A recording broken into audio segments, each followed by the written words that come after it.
तो आज हम चक्रों पर बात करने वाले हैं, लेकिन शायद उस तरह से नहीं जैसा आपने अब तक सुना होगा। हम्म। हम इसे किसी गूढ़ आध्यात्मिक ज्ञान की तरह नहीं, बल्कि जीवन की इच्छाओं को समझने के एक बहुत ही व्यवहारिक नक्शे के रूप में देखेंगे। बिल्कुल। हमारे पास डॉक्टर जय मदान के कुछ नोट्स हैं और उनका नजरिया कमाल का है। वो कहती है कि चक्रों को ऊर्जा के घूमते हुए पहियों की तरह मत देखो, बल्कि इन्हें जीवन की 7 मंजिलों वाली एक इमारत की तरह समझो। सही है। हर मंजिल हमारी एक गहरी इच्छा है। बिल्कुल, और ये 7 मंजिलों वाली बात इसे बहुत आसान और रिलेटेबल बना देती है। ये कोई ऐसी चीज नहीं है जिसे सिर्फ योगी ही समझ सकते हैं। नहीं। ये हम सबकी कहानी है। हमारी बुनियादी जरूरतों से लेकर हमारी सबसे ऊंची आकांक्षाओं तक का सफर। और सबसे दिलचस्प बात यह है कि हम एक ही समय में कई मंजिलों पर रह रहे होते हैं। अच्छा। हाँ, हो सकता है हमारा दफ्तर तीसरी मंजिल पर हो, लेकिन घर पहली मंजिल की चिंताओं से घिरा हो। आज हम इसी इमारत की हर मंजिल को, हर इच्छा को एक एक करके समझने की कोशिश करेंगे। तो ये जो 7 मंजिलों वाली बात है, ये सुनने में बहुत दिलचस्प है। इस इमारत की नींव कहाँ से शुरू होती है? हमारी पहली और सबसे बुनियादी इच्छा क्या है? इसकी नींव है पहली मंजिल, जिसे कहते हैं मूलाधार चक्र। ये हमारी सबसे बुनियादी इच्छा है, अस्तित्व की इच्छा। रोटी, कपड़ा, मकान। बिल्कुल, रोटी, कपड़ा, मकान, स्वास्थ्य और शिक्षा। जब तक ये मंजिल मजबूत नहीं होती, हम किसी और चीज के बारे में सोच ही नहीं पाते। ये आत्मविश्वास और दुनिया में अपनी जगह महसूस करने की नींव है। इसका तत्व है पृथ्वी, क्योंकि ये हमें जमीन से, हकीकत से जोड़ती है। और शरीर में इसकी कोई जगह होती है? हाँ, भौतिक शरीर में इसकी जगह मलाशय और प्रजनन अंग के बीच के छोटे से क्षेत्र में होती है। और अगर किसी की ये नींव, ये पहली मंजिल ही कमजोर हो तो कैसा महसूस होता होगा? मतलब असंतुलन कैसा दिखता है इसका? इसका असंतुलन दिखता है डर के रूप में।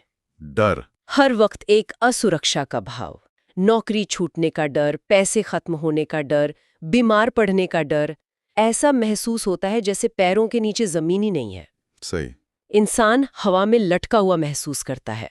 बेसिकली ये डर का केंद्र है।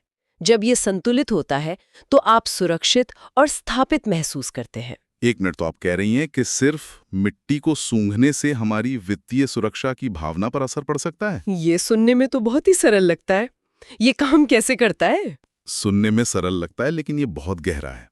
देखिए, हर चक्र की एक तन्मात्रा होती है, यानी उसका सूक्ष्म सार। तन्मात्रा। हाँ, मूलाधार का सार है गंध। जब आप मिट्टी को सूंघते हैं या नंगे पांव घास पर चलते हैं, तो आप सीधे तौर पर पृथ्वी तत्व से जुड़ रहे होते हैं।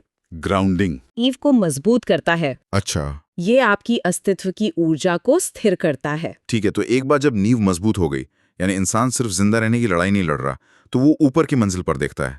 अब इच्छा क्या होती है? अब इच्छा होती है जीवन का आनंद लेने की। आनंद। ये है दूसरी मंजिल, स्वाधिष्ठान चक्र। अब इंसान को सिर्फ रोटी नहीं, बल्कि रोटी के साथ अचार भी चाहिए। हाँ हाँ हाँ, सही है। अब उसे चाहिए मौज मस्ती, घूमना फिरना, दोस्त बनाना, रचनात्मकता, यानी जीवन का रस लेना। ये स्व का स्थान है जहां हम अपनी पहचान को एक्सप्लोर करते हैं। और इसका तत्व, जैसे पहले का पृथ्वी था? इससे तत्व जल है, क्योंकि जीवन का प्रवाह और आनंद पानी की तरह ही होता है, तरल और गतिशील। और इसका स्थान जघन की हड्डी के शुरुआती बिंदु पर होता है, मूलाधार से ठीक ऊपर। ये दिलचस्प है कि इसका तत्व जल है। तो क्या इसे संतुलित करने के तरीके भी पानी से ही जुड़े हैं, या ये सिर्फ एक प्रतीकात्मक संबंध है? नहीं नहीं, ये बहुत व्यवहारिक संबंध है। इसे सक्रिय करने के लिए हम सीधे सीधे जल तत्व का उपयोग करते हैं। जैसे आप एक कटोरे में पानी लें, उसमें थोड़ा प्राकृतिक नारंगी रंग। नारंगी रंग क्यों? नारंगी रंग रचनात्मकता और आनंद का रंग है। तो जैसे गेंदे के फूल की धुली हुई पत्तियां डाल सकते हैं। फिर उस पानी को चक्र के स्थान के पास रखकर अपनी इच्छाओं की कल्पना करें। कोई भी इच्छा? हाँ, जैसे शायद एक अच्छी छुट्टी या दोस्तों के साथ मस्ती। कल्पना के बाद उस पानी को पी लें। आप उस रंग, उस तत्व और उस स्थान की ऊर्जा को एक साथ जोड़कर अपने अंदर ले रहे हैं। अच्छा। और इसकी तन्मात्रा स्वाद है, इसलिए ये प्रक्रिया और भी असरदार हो जाती है। और अगर ये दूसरी मंजिल असंतुलित हो, तो इंसान कैसा होगा? क्या वो बस एक बोरिंग इंसान होगा, या इसका कोई और गहरा असर होता है? इसके दो चरम रूप हो सकते हैं। एक तरफ इंसान की जिंदगी से सारा रस, सारी रचनात्मकता खत्म हो सकती है। उसे किसी चीज में मजा नहीं आएगा, जिंदगी बेरंग लगेगी। और दूसरी तरफ वो इंसान सिर्फ मौज मस्ती और इंद्रियों के सुख में ही डूब सकता है, बिना किसी जिम्मेदारी के। अच्छा, तो दोनों ही असंतुलन के संकेत हैं। बिल्कुल। संतुलन का मतलब है जिम्मेदारियों के साथ जीवन का आनंद लेना। समझ गया। तो सुरक्षा मिल गई, जीवन में आनंद भी आ गया, लेकिन कुछ लोगों के लिए ये भी काफी नहीं होता। उनमें उनमें एक आग होती है, कुछ बड़ा करने की, अपनी पहचान बनाने की। क्या ये तीसरी मंजिल है? बिल्कुल सही पकड़ा आपने। ये है तीसरी मंजिल, मणिपुर चक्र, यानी मणियों का पुर। मणियों का पुर? ये वो जगह है जहां आप खुद एक मणि की तरह चमकना चाहते हैं। यहाँ इच्छा होती है महत्वाकांक्षा की, शक्ति की, पहचान की, एक विरासत बनाने की। तो इसका तत्व अग्नि होगा? हाँ बिल्कुल, इसका तत्व है अग्नि, क्योंकि महत्वाकांक्षा के लिए अंदर एक आग का होना जरूरी है। इसका स्थान हमारी नाभि के आसपास का क्षेत्र है। वो जो घबराहट में पेट में बटरफ्लाई महसूस होती है, क्या वो इसी चक्र से जुड़ा है? हाँ वही, वो गट फीलिंग या बटरफ्लाइज इसी चक्र की ऊर्जा है। और असल जिंदगी में, जैसे किसी ऑफिस में, इसका असंतुलन कैसा दिखेगा? ऑफिस का उदाहरण बहुत अच्छा है। जब ये चक्र असंतुलित होता है तो इसके भी दो रूप दिखते हैं। एक वो इंसान जिसमें ये अग्नि बहुत ज्यादा है, मतलब? वो आक्रामक होगा, दूसरों पर हावी होने की कोशिश करेगा, किसी भी कीमत पर बस जीतना चाहेगा। और दूसरा? और दूसरा वो जिसकी अग्नि बुझ चुकी है। उसमें आत्मविश्वास की भारी कमी होगी, वो अपनी बात नहीं रख पाएगा, उसे हमेशा इम्पोस्टर सिंड्रोम महसूस होगा। अच्छा। संतुलन का मतलब है आत्मविश्वास, ना कि अहंकार। तो अगर किसी को लगे कि उसके अंदर वो आग, वो एम्बिशन कम हो रही है, तो उसे फिर से जलाने का कोई तरीका है? मैंने त्राटक के बारे में सुना है, पर वो थोड़ा मुश्किल लगता है। त्राटक एक बहुत शक्तिशाली तकनीक है, लेकिन हाँ, उसमें अभ्यास लगता है। इसमें आप मिट्टी के दिए में घी डालकर उसकी लौ पर बिना पलक झपकाए ध्यान केंद्रित करते हैं। यह आपकी आंतरिक अग्नि और एकाग्रता को बढ़ाता है। कोई सरल तरीका है? हाँ, एक सरल तरीका भी है। केसर या हल्दी, जिनकी तासीर गर्म होती है, उनसे अपनी नाभि के ऊपर एक स्वास्तिक बनाएं। स्वास्तिक? हाँ, ये प्रतीक और उन गर्म जड़ी बूटियों की ऊर्जा आपके अंदर की अग्नि को धीरे धीरे प्रज्वलित करने में मदद करती है, ताकि आप अपने लक्ष्य हासिल कर सकें। लेकिन सिर्फ शक्ति और सफलता ही तो सब कुछ नहीं है ना। मैंने देखा है कि बहुत से सफल लोग भी अंदर से खाली महसूस करते हैं। क्या इसके बाद की मंजिल इसी खालीपन को भरती है? आपने बहुत गहरी बात कही। सफलता और शक्ति का नशा एक वक्त के बाद उतर जाता है। तब इंसान को एहसास होता है कि उसे सिर्फ बॉस नहीं बनना, बल्कि लोगों के दिलों में बसना है। प्रेम? हाँ, यह है चौथी मंजिल, अनाहत चक्र, यानी प्रेम की इच्छा। अब इच्छा शक्ति की नहीं, बल्कि जुड़ाव की है, कि लोग आपको प्यार करें, आपके प्रशंसक बने। इसका तत्व है वायु। जैसे हम कहते ना, love is in the air. प्रेम? लेकिन प्रेम के तो कई रूप होते हैं। किसी से प्रेम पाना, किसी को प्रेम देना। क्या ये चक्र दोनों को संभालता है? हाँ, और यही इसकी खूबसूरती है। इसके दो पहलू हैं और दो रंग। दो रंग? हरा रंग है प्रेम को पाने का, जैसे कृष्ण, जिन्हें सब प्यार करते थे, और गुलाबी रंग है बिना शर्त प्यार देने का, जैसे राधा। अच्छा। ये चक्र नीचे के 3 भौतिक मंजिलों और ऊपर की 3 आध्यात्मिक मंजिलों के बीच एक दरवाजा है। आपने इसे एक दरवाजा कहा। ये बहुत शक्तिशाली छवि है। इसका मतलब क्या है? क्या होता है अगर ये दरवाजा जाम हो जाए? अगर ये दरवाजा जाम हो जाए तो इंसान या तो सिर्फ देता रहता है और बदले में उसे कुछ नहीं मिलता। वो एक डोरमैट बन जाता है और आखिर में थक कर टूट जाता है। और अगर सिर्फ लेता रहे? या फिर वो सिर्फ लेना जानता है, देना नहीं। ऐसे इंसान को लोग स्वार्थी कहते हैं। जब लेना और देना संतुलित होता है, तभी ये दरवाजा ऊपर की ओर खुलता है और आप अगली ज्यादा आध्यात्मिक मंजिल पर जा पाते हैं। संतुलन के बिना आप यहीं अटके रह जाते हैं। बिल्कुल। तो इस संतुलन को बनाने या इस चक्र को सक्रिय करने का कोई नाजुक तरीका है? बहुत ही सुंदर तरीके हैं। आप प्राकृतिक रंगों का उपयोग कर सकते हैं। एक गुलाबी फूल, देने की ऊर्जा। हाँ, और एक हरी पत्ती, पाने की ऊर्जा। इन्हें बारी बारी से अपनी छाती के केंद्र पर स्पर्श करें और संतुलन की कामना करें।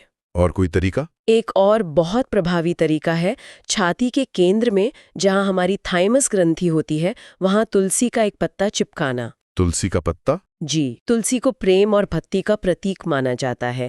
ये हृदय की ऊर्जा को खोलने में मदद करता है। तो हम सुरक्षा, आनंद, महत्वाकांक्षा और प्रेम तक पहुंच गए। ये सब बहुत ही मानवीय इच्छाएं हैं। जब ये दरवाजा खुलता है और हम ऊपर जाते हैं तो वहां क्या है? 5वीं मंजिल पर इच्छा का रूप कैसे बदलता है? 5वीं मंजिल है विशुद्धि चक्र, जो हमारे गले में स्थित है। यहाँ इच्छा होती है कि आपकी बातों से, आपके शब्दों से दुनिया में बदलाव आए। अच्छा। आप एक मार्गदर्शक, एक गुरु या एक लीडर बने। यहाँ करने से ज्यादा होना महत्वपूर्ण हो जाता है। हाथ चक्र तक आपको कुछ करना पड़ता है, लेकिन गले के चक्र से आपकी उपस्थिति ही काफी होती है। और इसका तत्व? इसका तत्व है आकाश या स्पेस। क्या? क्योंकि आपके शब्द आपके बिना भी दुनिया में गूंज सकते हैं। तो इसका सीधा संबंध आवाज और संवाद से है। अगर किसी को पब्लिक में बोलने से डर लगता हो या वो अपनी बात ठीक से नहीं रख पाता हो, तो क्या उसका ये चक्र असंतुलित है? बिल्कुल। अपनी सच्चाई को व्यक्त करने से डरना इसका एक संकेत है। दूसरा संकेत है बहुत ज्यादा बोलना, गॉसिप करना या दूसरों की बात ना सुनना। इसे संतुलित कैसे करें? इसे संतुलित करने के लिए हमें अपनी आवाज से जुड़ना होता है। इसकी तन्मात्रा ध्वनि है। आप भ्रामरी प्राणायाम कर सकते हैं, जिसमें आप भौरे की तरह गुंजन करते हैं। या फिर ऊंची आवाज में मंत्रों का जाप करें, ताकि आप अपनी आवाज की कंपन को खुद महसूस कर सकें। लैपिस लाजुली नाम का एक नीला क्रिस्टल आता है। उसे गले पर रखकर कल्पना करने से कि आपके शब्द शक्तिशाली और सच्चे हो रहे हैं, बहुत मदद मिलती है। इसके बाद आती है 6ठी मंजिल, जहां शायद बहुत कम लोग पहुंचते हैं, आज्ञा चक्र, जिसे तीसरी आंख भी कहते हैं। जी। मैं हमेशा सोचता था कि तीसरी आंख का मतलब भविष्य देखना है, लेकिन आपके नजरिए से ये क्या है? भविष्य देखना इसका एक बहुत छोटा और गलत समझा गया पहलू है। असल में ये उन दूरदर्शी लोगों की मंजिल है जिनका एक विचार, एक आविष्कार या एक रचना पूरी मानवता की दिशा बदल देती है। जैसे जिसने बिजली का आविष्कार किया या जिसने इंटरनेट बनाया। ये लोग भविष्य देखते नहीं, भविष्य बनाते हैं। ये एक ऐसी विरासत बनाने का स्तर है जो हमेशा रहती है और अरबों लोगों को प्रभावित करती है। तो ये विकसित आत्माओं का स्तर है। हाँ, बिल्कुल। इस स्तर की ऊर्जा को महसूस करना भी आम इंसान के लिए मुश्किल होगा। क्या इसे सक्रिय करने की कोई तकनीक है जो हम समझ सकें? ये साधना का स्तर है, लेकिन हम इसकी एक झलक पा सकते हैं। एमेथिस्ट क्रिस्टल को अपनी दोनों भौहों के बीच रखकर ध्यान करने से अंतर्ज्ञान यानी इंट्यूशन बढ़ता है। और कोई अभ्यास? एक और सरल अभ्यास है। आंखें बंद करके अपनी आंखों की पुतलियों को धीरे से ऊपर की ओर ले जाएं, जैसे आप अपनी तीसरी आंख को देखने की कोशिश कर रहे हो, लेकिन बिना किसी जोर के। अपना सारा ध्यान उस बिंदु पर केंद्रित करें।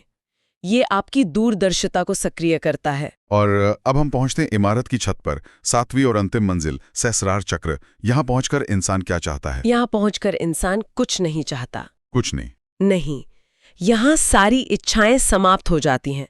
यहाँ सिर्फ एक ही अवस्था बचती है, ईश्वर के साथ, ब्रह्मांड के साथ एक हो जाना।